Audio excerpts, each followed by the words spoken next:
Good morning, everyone, and welcome to church. Thank you to Eric for that beautiful prelude. Happy Valentine's Day, everyone. I'm Reverend Howard Dana, and I want to welcome you to church this morning. It doesn't matter where you have tuned in from. You are sitting in that beautiful sanctuary with all of us this morning. It's snowy here in New England, but you may be somewhere where it's warm and tropical or some other kind of weather going on. We know folks are gathering from in and around Concord and from across the United States and even from other parts of the world to be together this morning in worship. So welcome wherever you have joined us from. We are glad that you are with us in church this morning. The marvels of Zoom make it possible to have closed captioning on this service if that's something that you would like. Just look for the little box down. It's usually on the lower right-hand part of your screen, and you can press that. And all of a sudden, all the words that we're speaking will appear on the screen as well. So if closed captioning is something that would be helpful to you, just turn that on. And if you're just curious about it, turn it on and see how well it works. We're glad you're here this morning. Let's say hello to whoever else is here this morning. I want to also welcome Beth Norton, who's providing some music this morning. Or not. Oh, which you can't turn off or mute. Good morning, all. Happy Valentine's Day. Reverend Liz Weber is here. Good morning, everybody. Welcome to church. Brendan Ferrari is here. Welcome. Good morning, everybody. Happy Valentine's Day. And Eric Hunicke is here. Good morning, everyone. Great to be with you. Adrian Betancourt. So glad to be seeking beloved community with all of you. Jade Sylvan's here. Hello, good morning. And the dynamic duo in RE, Don Van Patten. Good morning. Happy Valentine's Day. And Amy Friedman, the Reverend Amy Friedman. Good morning. It's good to be here with you today. Our call to worship this morning is part of a poem by Antonio Machado. He says, "Has my heart gone to sleep? Have the beehives of my dreams stopped working? The water wheel of the mind run dry, scoops turning empty, only shadow inside? No, my heart is not asleep. It is awake, wide awake. Not sleeping, not dreaming, its eyes are opened wide, watching distant signals, listening on the rim of the vast silence." Let us worship together. And Beth is going to have us light our chalices. The way we create our sacred space here on Zoom is to enact a ritual that we use to start every service in our sanctuary, and that is to light a chalice. So I invite you to get a chalice or a candle and to light it with me right now. And we know that we are together here in worship, lit and warmed by the flame of our chalice. Please join me in the chalice response. O flame of our faith, open our hearts and fill our bodies and souls with persistent strength. Enliven our spirits and engage us deeply in this life of ours, this sacred, essential moment now. And now I invite you to join me and the choir in singing our opening hymn, which the tune of which is appropriately titled "The Gift of Love." Though I may speak with bravest fire, please join us in singing this hymn.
Now is the time for our children's message, or as I like to call it, the time for all ages when the children get a front row seat.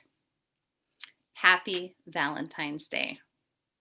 At First Parish, we already started today at 9 o'clock with Family Reconnect. It was an opportunity for us to start celebrating together, and I must say my heart feels good after having spent some time already with our First Parish friends. And one of the things that I didn't mention in our earlier Zoom gathering is that I know that some adults and even some teenagers don't like Valentine's Day. And this is understandable because as you grow older and you start to fall in love, you can get hurt. And sometimes people feel that Valentine's Day is a time to be with your crush or your true love, or it's a celebration of romantic love. But I feel strongly that Valentine's Day should be more like how we celebrate it in preschool and elementary school. It's a time for us to celebrate all kinds of love. And everybody should get a homemade Valentine in their decorated mailbox. And I mean that it celebrates friendship, it celebrates family, it celebrates your love for yourself, your affection for the whole world. So this is what I prefer when I think about Valentine's Day. And I want to show you something. This was a present that I got several years back, but I bring it out every February. This, of course, was filled with candy, and the candy is long gone, but I love it because it is this beautiful, I think, beautiful red silk, and it has on it this glittering jewel. And so I pull this out every February to start thinking about Valentine's Day and celebrating love. And this got me to thinking about this shape here. This heart shape. Maybe you know how to draw a heart shape, or maybe you cut out some hearts for Valentine's, where you fold the paper in half and you make sure it's absolutely symmetrical, or it comes out lopsided, and that's fine too. But it made me thinking, how did this kind of heart get equated to this kind of heart that we have in our bodies? Because you see this heart everywhere. You see it not only on cards, but you see it on clothing. They make food out of this shape. When we did a scavenger hunt in our family Zoom, people had all kinds of heart-shaped candies, heart-shaped cookies. But what does this have to do with the heart? So I did some research and I found all kinds of stories. And so I encourage you to do your own research because nobody really knows. There's so many different theories about where that heart shape comes from. I'm going to share a few with you, and if you do some research and you find out your own ideas, you feel free to share it with me because I love this kind of stuff. I love the history of symbols because it tells us about how we make meaning as humans. So one theory is that it comes from the ivy plant, not poison ivy, the vine plant, because if you look at those leaves, it's kind of heart-shaped. And ivy is often used in commitment ceremonies and weddings as a symbol of fidelity or being faithful to a partner, or making a commitment to a partner. Another theory is Aristotle, the ancient Greek philosopher. He had a theory about the three-chambered heart. And so maybe this shape was a way of symbolizing the three different chambers of the heart. And of course, this symbol also hints at other body parts, which you'll learn about in owl or in seagull, that has to do with a different kind of love that I'm not going to get into in this message. But also, if you look at a real heart, and this is as close as I could stand to a picture of a real heart, there is kind of a heart shape in there. And I think this is very difficult to draw. And so it makes it simple, more simplified version of this. My dad was an artist, so he actually drew me one time a picture of a real heart as my Valentine's card. And he wrote, "I love you with all my ventricles." But that's not typical of a Valentine's card, is it? I want you to hold out your fist like this. If you're a kid, your heart is about this size. If you're an adult, your heart is the size of 2 fists. Amazing, huh? Let's take an opportunity to appreciate our hearts. Place your hand over your heart. Can you feel your heart beating under your hand? Did you know that it takes about a minute for all your blood to circulate in your body and back to your heart again? This life-giving organ is amazing. And I think that is part of the reason why it's equated with love. It's part of our, what gives us life, but also it's very responsive to other people, to our thoughts, and to our surroundings. Let's rub our palms together. Make some warmth and energy, and then place one hand on your heart and one on your belly. Take a deep breath in and exhale slowly. Sense your breath flowing in and out of your heart. As you inhale and exhale, allow your heart to radiate love and energy. Allow that feeling to spread through your whole body. Feel the love that surrounds you. You are loved. You are appreciated. Take another deep breath and exhale fully. When you're ready, give yourself a big stretch. I am sending loving care to you, First Parish friends. Let's join together in song.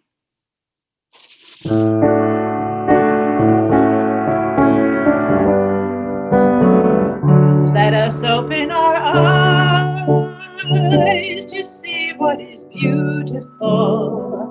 Let us open our minds to seek what is true. Let us open our hearts to love one another, and may we walk in peace.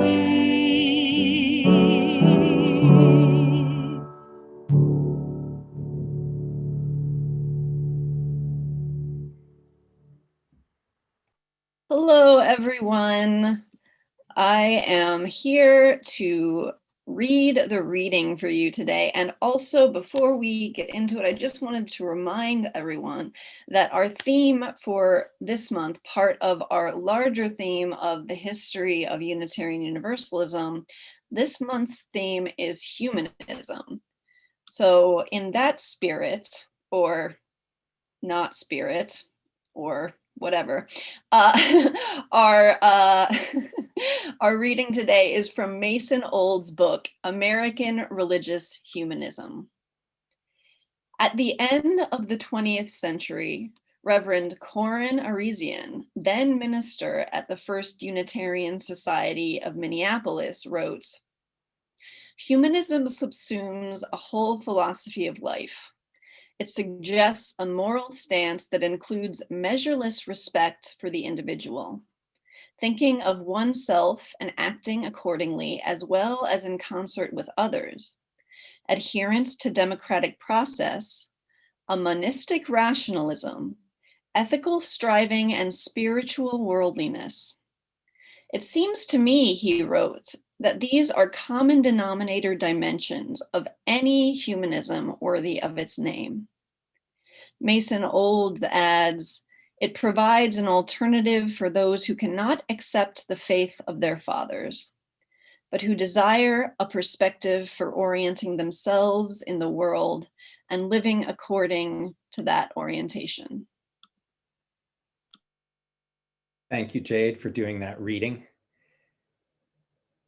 So it's a very common thing that the first Unitarian Universalist church that you ever go to is the one that you think the whole denomination is like.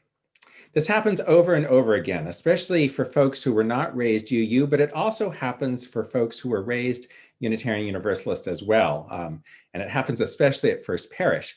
So you find a church and you're just amazed because here is this religion you didn't know about, or maybe you'd heard a little bit about it, and you decide to work up the courage. You go to a new church, everything's working out fine, and it's a good fit. And what usually happens is then as you become a member and get more and more used to the congregation and maybe take up some positions of leadership, you start to really imagine that the whole denomination, all of Unitarian Universalism, is just like the church that you found. And I think this is probably more the case in Unitarian Universalism than it might be if you were Methodist or Catholic or Orthodox Jewish.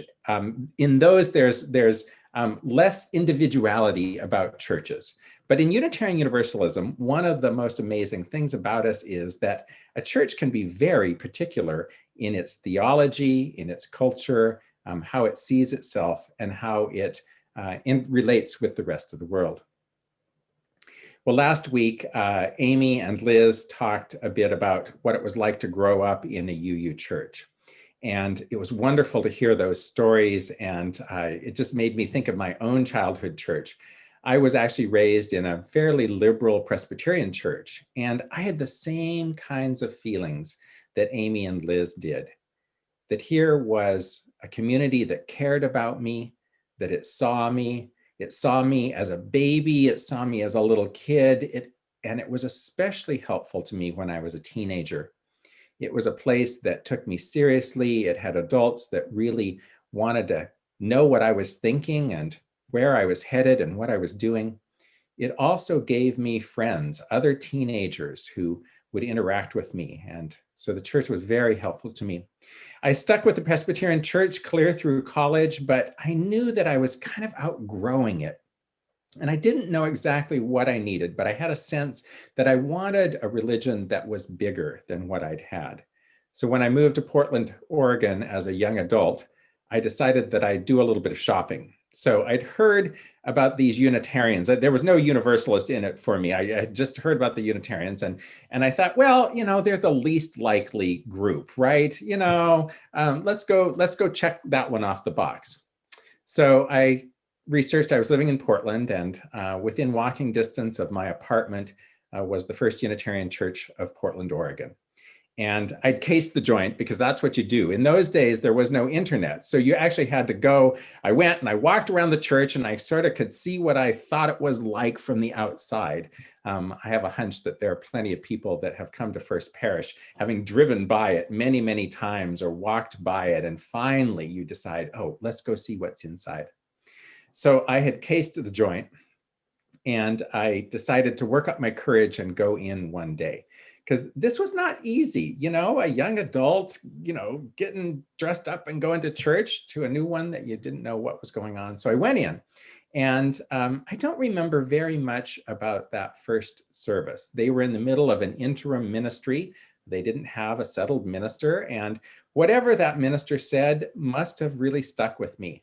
Her name was Joyce Smith, and I don't remember any of the details, but it was enough to have me come back a second week, and then a third week, and then a fourth week. And by that time, I was actually starting to feel comfortable there, and some folks had asked my name and would talk to me and those kinds of things. And the truth is, I never went and checked out any other churches in Portland because this one seemed to be the one that was a fit for me. In my 4 years at First Unitarian in Portland, Oregon, I never once heard the word humanism. It just was not part of that congregation at all. It hadn't been part of it. It had been founded as a liberal Christian church. And while I'm sure there were lots of humanists who were members of that church, it just wasn't something that I was picking up on. And maybe also because I wasn't necessarily looking for it. I think part of what had worked so well for me was that it wasn't too big a jump from the Presbyterian church of my youth to this one. The funny thing is that I could have gone to half a dozen other UU churches in the Portland greater metro area, and I would have found humanist congregations because that's where all the humanists were. But that was not the case.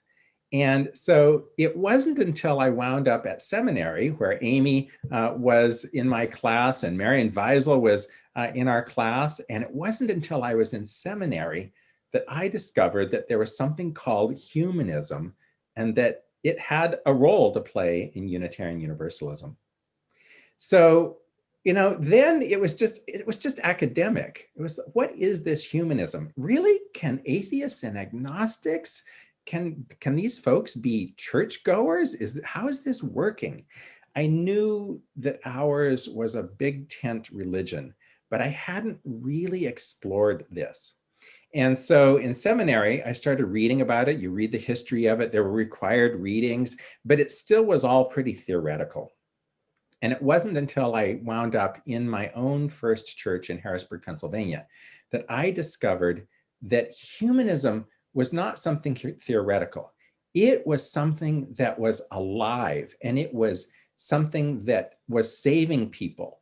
It was a way of viewing the world and a way of viewing religion that was radically different than what I had encountered before, but it was just as valuable. It was just as deep, just as profound, just as serious as what I had been raised with.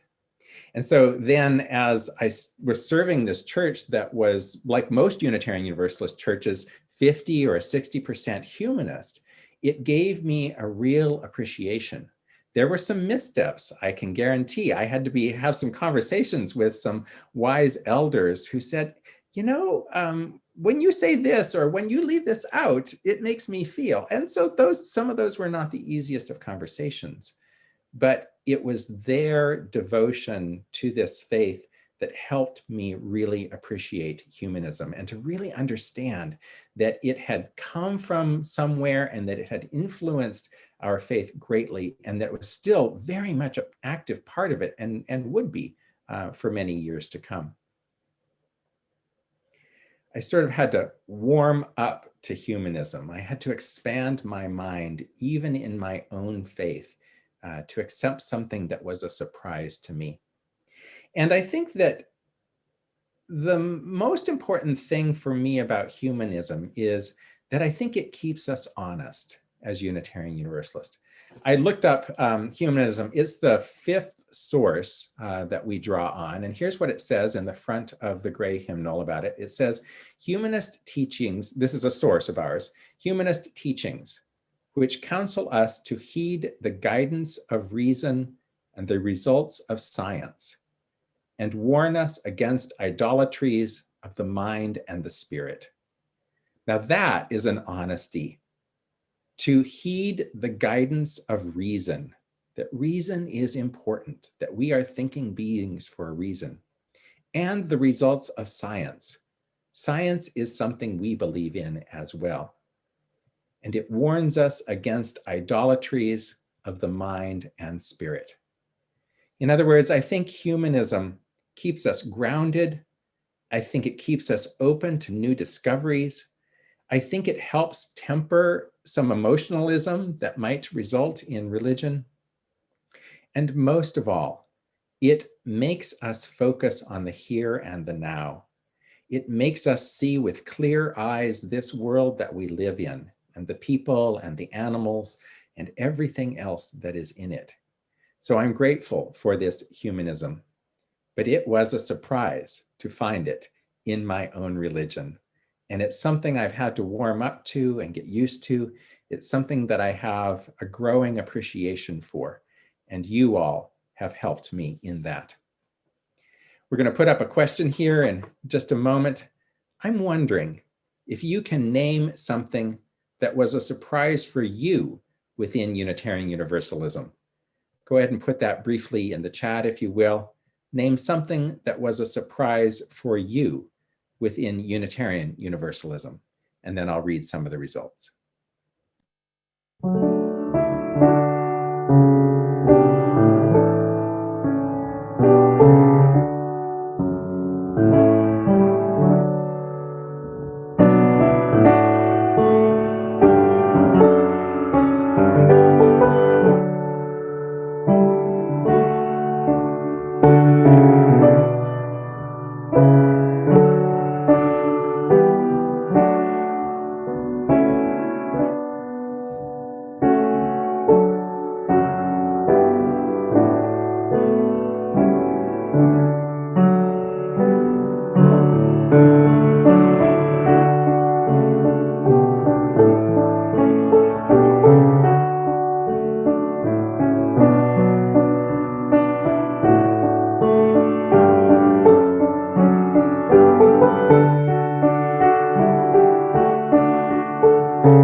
Okay, let's see let's see some of these responses.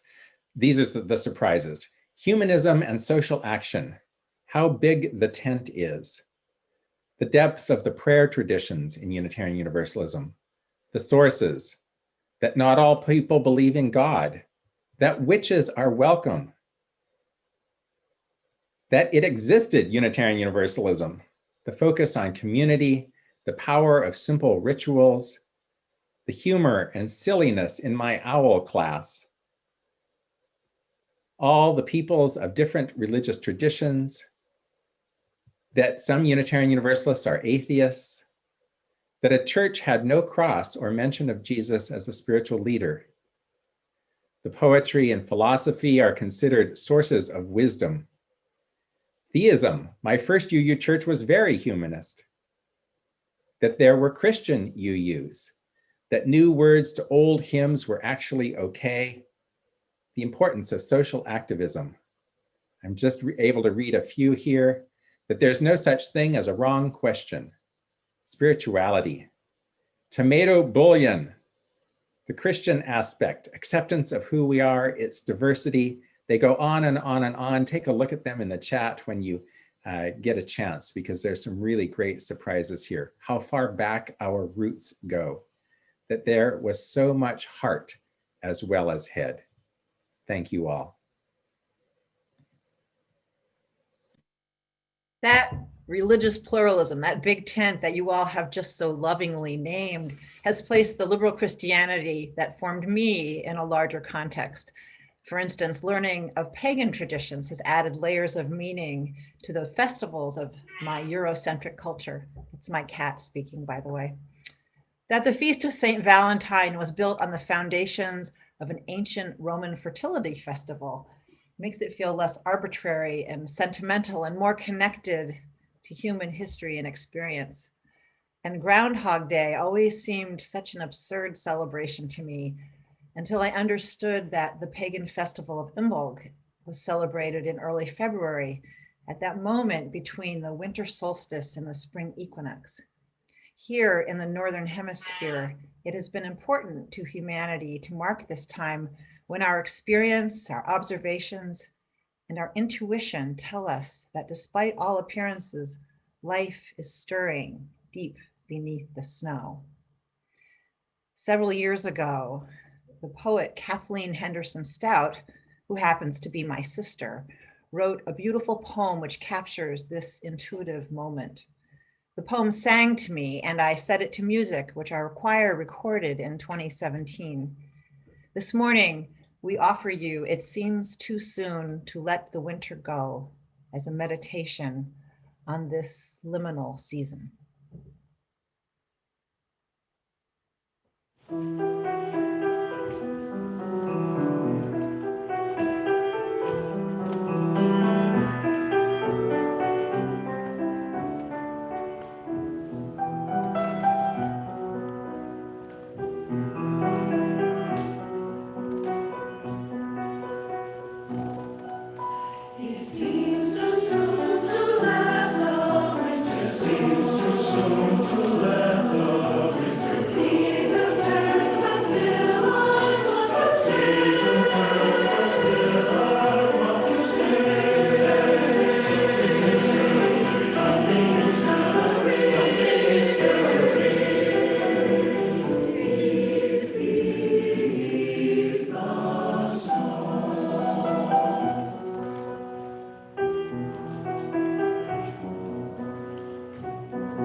Each week, we come together in all seasons of our lives. No matter where our roots are growing or our branches are leading or how the wind is blowing in our leaves. Each week we come together through the seasons of life and we take time to honor those seasons. Howard and Amy and I always invite you to reach out to us with the cares and prayers on your hearts. And if you'd like, and Jade too, sorry Jade, and if you'd like, we're always glad to bring those to Sunday mornings so that everyone in our community, that we all can hold each other together. You'll see in the chat on Zoom in just a moment, these folks who we are holding today. We think of Eric, of Diane and Victor, of Karen and her family members, Jeff and Deb. We send them our love and our prayers. I wonder who else you are holding in prayer and care today. I invite you to call them to your heart and mind. And if you'd like, call their names aloud into your room now or type them into the chat. And either way, know that we all hold these folks, all of us together, sending our well wishes, our blessings, and prayers.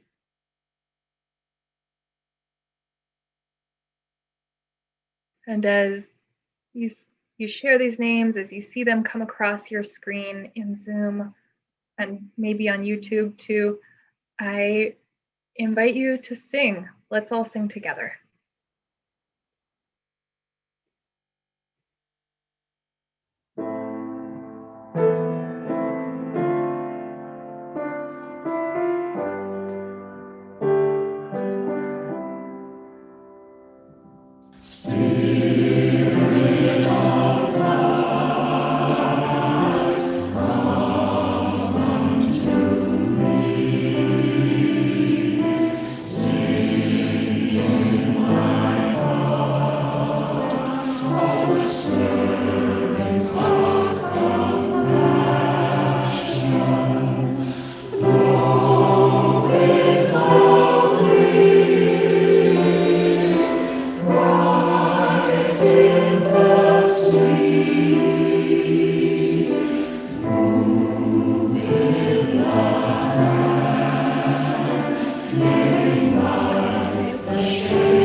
Will you join me in prayer or in healing meditation?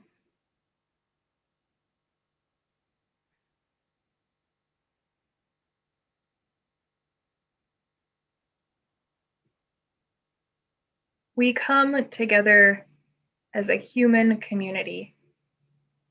We feel something taking root deep beneath the snow. And yet, we are still in the dark of winter, with its sweetness and its pain alike.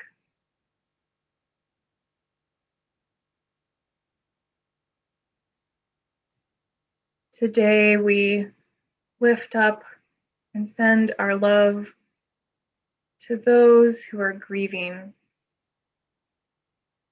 those who have lost a spouse, another family member or a friend, a pet. We think especially of Diane and Victor. And we think also especially of everyone who is lonely on this day.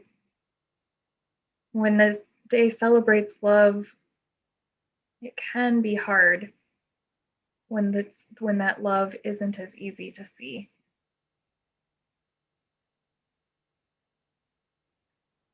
We send our love to everybody experiencing illness or injury, especially those with COVID-19, those with cancer. Today we think of Eric and of Jeff and Deb. We pray and hope for healing for all who are ill, all who are injured. And we feel hope each time we hear of someone receiving a vaccine. May there be an abundance for all who need it.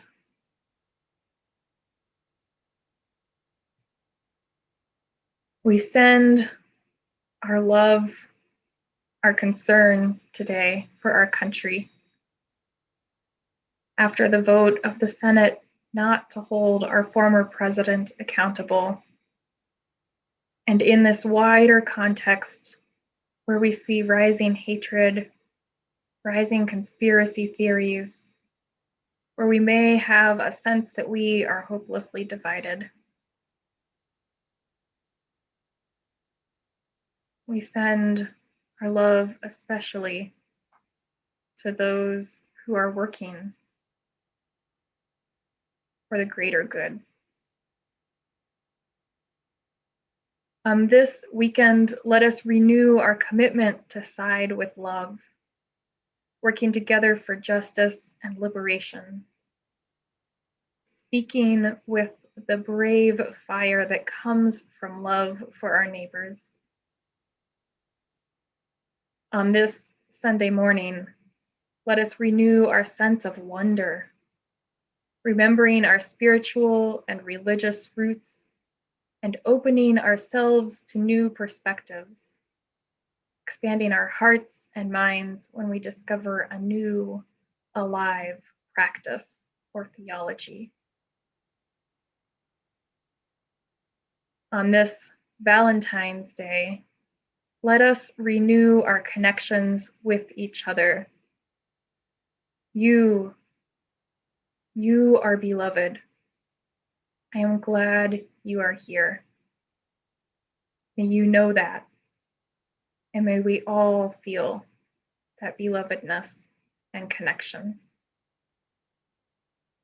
May all who have come in pain today find solace.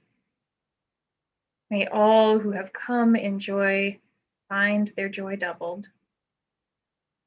May each of us, by our daily living, make our world a better place. Let us sit together for a moment in stillness.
Our social action candle speaker, congregant Kristen Haddad, was part of our fall semester study team for Beloved Conversations, and she thought it was wonderful.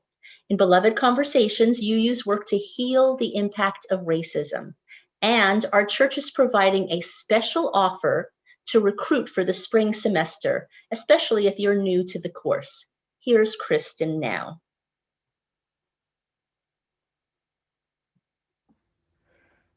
Hello, I'm Kristen Haddad, and today I am lighting the Social Action Candle on behalf of Beloved Conversations.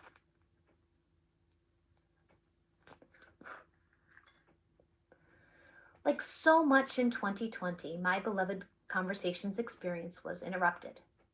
I began the standard course at First Parish in February, but once in-person meetings were suspended, so was the course. And yet, as the police violence and subsequent protests carried on throughout the pandemic, I felt even more strongly I needed spiritual grounding for racial justice in order to be part of the solution. Fortunately, Beloved Conversations Virtual began this fall. It's a new UU anti-racism curriculum designed for our current reality. Part of the bedrock of Beloved Conversations is that racial justice is a lifelong learning process, and we all have an obligation to continue to learn and to grow from wherever we are. This year's two-part curriculum is entitled Within. The format of the course is a combination of self-directed independent work and group experiences, and it's compatible with a variety of different schedules. I learned a lot from the varied resources and benefited from the intentional focus on race. It has strongly impacted my view of the role of race in our country and in my own story. I also loved the 4 large group sessions. Seeing and interacting with UUs from across the United States and Canada instilled hope and an appreciation for the breadth of this movement.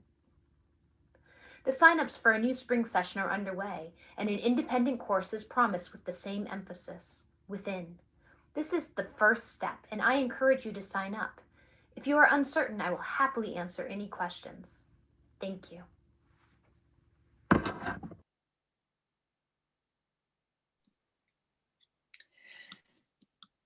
Now is your opportunity to contribute both to the good work of First Parish in Concord and to Haggard Sisters. Haggard Sisters is a holistic service that enables women to find healing and a new healthy way of life free from domestic abuse. If you were here last week, we had a guest from Haggard Sisters talking about the program. It's really wonderful. Our collection is always split 50-50. So whatever you send will go half to First Parish, half to Haggard Sisters this month. You'll see a number appear on your screen in just a moment, and that will allow you to text your donations. Super easy. Just take a whole number, a 20 or a 50 or a 100 or a 500. Don't limit yourself. The first time you will need your card handy though. So just pull that out, pull your phone out, and go ahead and text your donation to Haggard Sisters and to First Parish in Concord.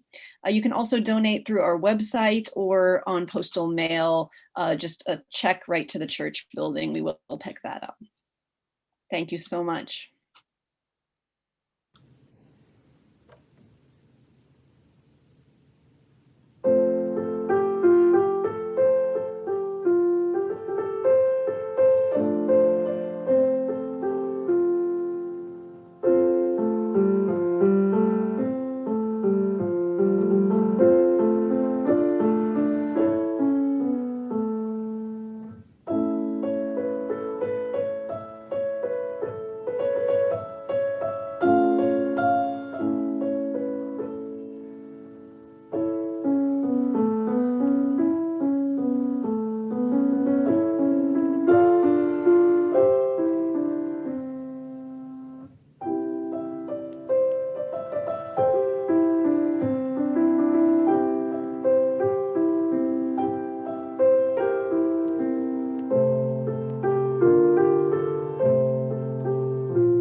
It has been good to be together today. I am glad to see you here. As we wrap up our service, I want to invite you to more ways to be involved in the church beyond Sunday morning. I know many of you are already and know already that First Parish in Concord is a 7-day-a-week church, even on Zoom. I'm glad for that. You can learn more in our weekly FP Weekly newsletter through email. If you're not getting it and think you should be, just check your spam folder. If you're not getting it and want to be, you can sign up on the church website, firstparish.org. As Adrienne said, Beloved Conversations registration is happening now. You can talk to her or me or Kristen Haddad, Adrienne and I for registration, and any of the three of us just with general questions about what the program's like. This week on Tuesday evening, we have our monthly open door worship service, but I want to especially invite you this month because we have special guests from Nourish Dinner Church. We will get to explore a little bit of what dinner church is like, and especially what it's like to do it when we're all in our own homes instead of together in a sanctuary. You are invited to bring a small candle and either a small bite to eat or your whole meal. Today, this afternoon, Jade's winter support group continues. And before that, if you just want to do church all day, you can come either to the worship sharing circle or to coffee hour. Both of those links will be in the chat around the time of our postlude. The worship sharing circle is a small group space to talk about what came up for you during service today. And here is Virginia Taylor from our standing committee to tell you more about coffee hour. Good morning, everyone, and happy Valentine's Day. During these 11 long months of when we've been staying inside our houses, I've been so grateful that these Zoom services have helped me stay connected to our First Parish community. I'm also glad we have the opportunity to gather for small conversations right after the service. Today, as a representative of your standing committee, I am your host for Virtual Coffee Hour. Maybe you're feeling some hope as the days become noticeably longer, or maybe you just like to commiserate about this seemingly interminable pandemic lifestyle. But whatever your ideas and feelings today, I invite you to join me right after the service. As Liz said, the Zoom link will be posted in the chat, and I hope to see you soon. Thanks. Thanks, Virginia. We'll look forward to seeing you all. Virginia and I will look forward to seeing you all soon. And you might sense a theme here. If you lose track of those links, they are in FP Weekly. Let's sing together one more song for Valentine's Day and humanism, both at once. Our closing song is Love Will Guide Us. Take us away, Brandon. Thank you. And so for today, we're going to sing the first two verses, and then we're going to go back and repeat the first verse once again. Please join me.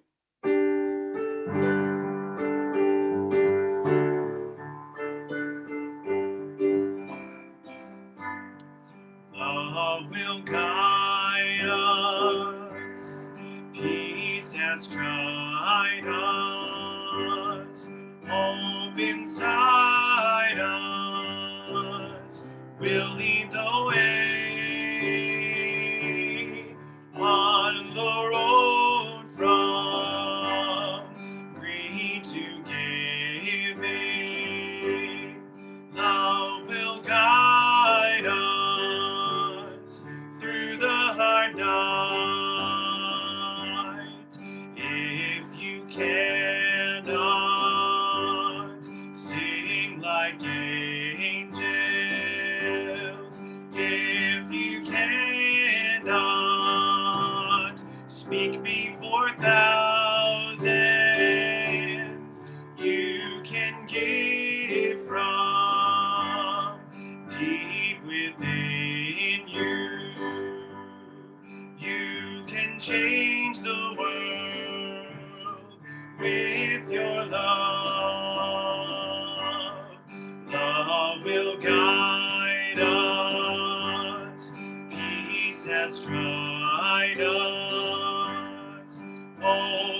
beside us will lead the way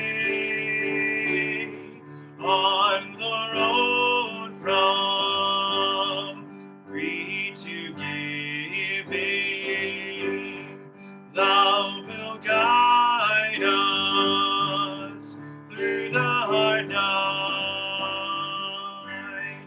Thou will guide us through the hard night.